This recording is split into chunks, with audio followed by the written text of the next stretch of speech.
Ja, det är bara några kilometer härifrån så det ska inte ta långt att komma dit.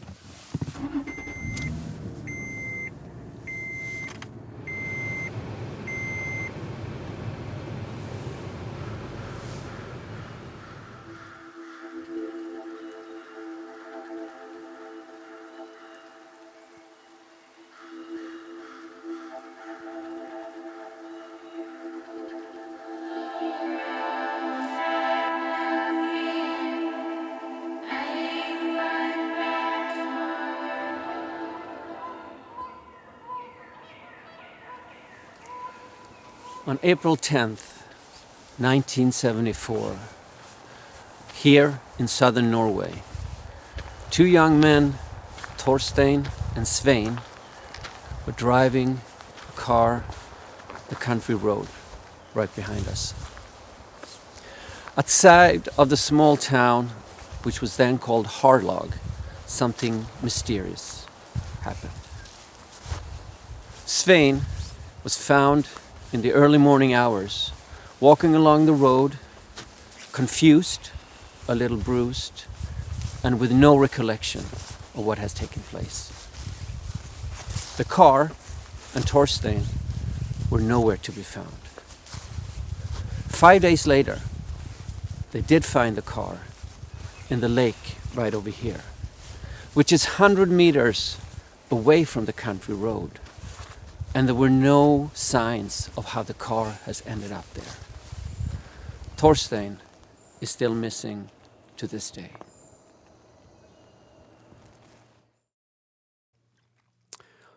About a month later, on May 13th, there was a secret meeting at the Harlog City Council.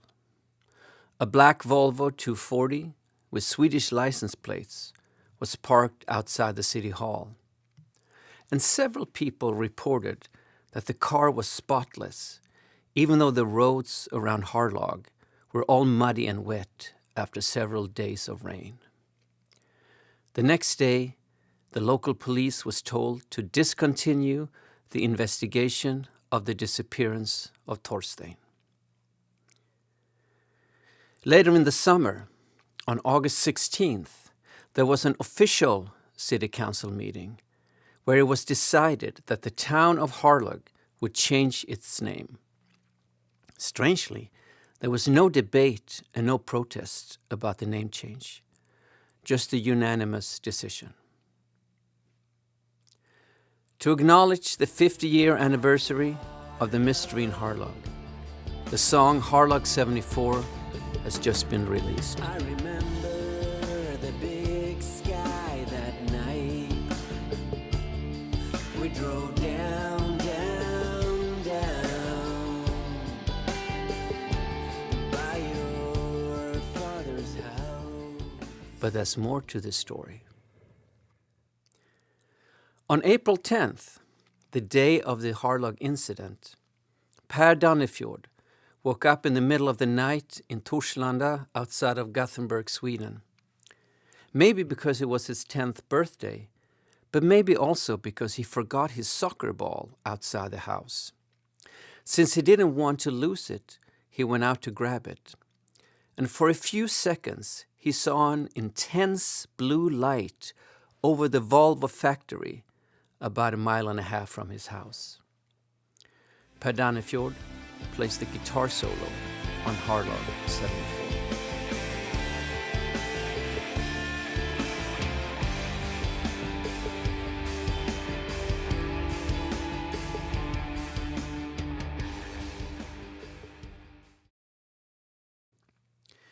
On April 15th, the day when the car was found in the lake, Teresa Thompson from Reynoldsburg, Ohio, on her 8th birthday, is going to a school play. Before the play, she talks to her friend Anna, and Teresa is noticing a young man standing next to Anna's parents. She asks Anna who he is, and Anna tells her it's her uncle Anders, visiting from Norway. When everybody's heading into the auditorium, Teresa notices Anders sitting by himself. And Teresa clearly remembers Anna's mother calling out to get his attention, but she doesn't call him Anders. She calls him Torstein. Teresa Thompson plays the violin solo on Harlog 74.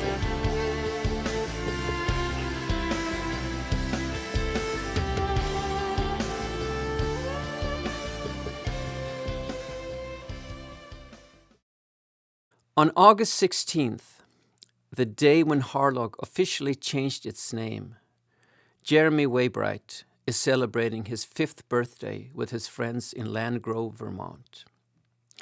In the middle of the party, Jeremy's mom gets a phone call and tells Jeremy's friend Peter that his parents are coming to pick him up right away. A minute later, a black Volvo 240 drives up to the house, but nobody gets out. Peter quickly runs over to the car, jumps in, and it drives away. The next day, Jeremy's family is very surprised to hear that Peter and his family has moved away that morning without saying goodbye to anybody. Jeremy Waybright recorded and mixed Harlog 74 and plays drums on it.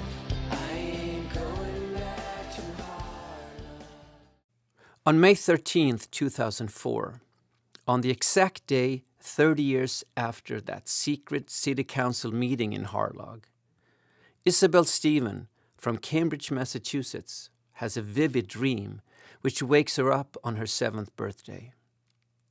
She dreams she's flying over a forest, and somehow she knows it's in Norway, even though she's never been there. In the dream, she sees an intense blue light over a lake and 2 big black crows soaring over it, and then disappearing.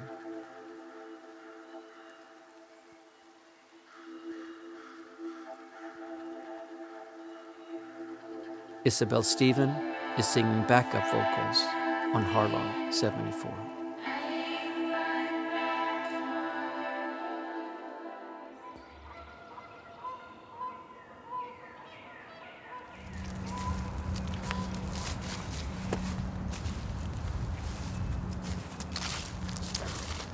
I'm Jens Rebo, and this is one story behind Harlog 74.